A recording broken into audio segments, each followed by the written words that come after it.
Hi, everybody. This is a little bit of a cinema verite version of First Look. Rome and I are kind of going over the rundown. We would just sort of have you all be a fly on the wall as we discuss what's going on. Mm-hmm. So we'll just put the mic there. Sure. So we're talking about Lara Logan's piece on what happened in Najaf. Well, there's been this terrible fighting in Najaf for the last... It may still be going on. It's not completely clear. But Iraqi and U.S. forces have attacked a group of insurgents or fighters who were apparently planning to really wreak havoc on this. It's an Islamic holiday and festival at the moment, and there were plans. Like a Shura or something. Is That's that what right. It's called? And there were apparently plans to really kill a lot of the top clerics and leaders in Karbala, which is the place to which many of these pilgrims are going, and. They apparently say they killed more than 200 of those fighters, an Iraqi-American joint effort. We just had something happening in the newsroom that was really an emotional moment.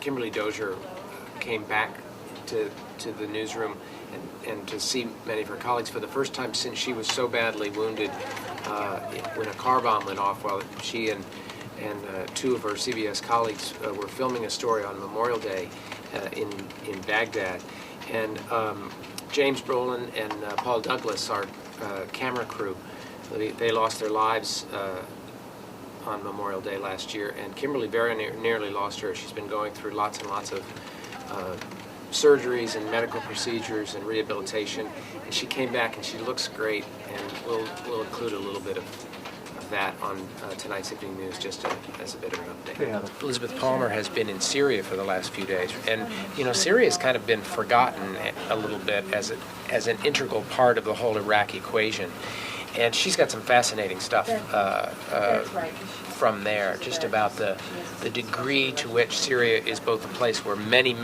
Iraqi refugees, up to 1 million, have fled. Remember, you reported about that when we were in Jordan, right, about how many have ended up in Jordan. An equal number, if not more, have ended up in Syria, but also fighters, insurgents, and foreign fighters are coming through Syria into Iraq. So she's working on that. And then we just got news about Barbaro.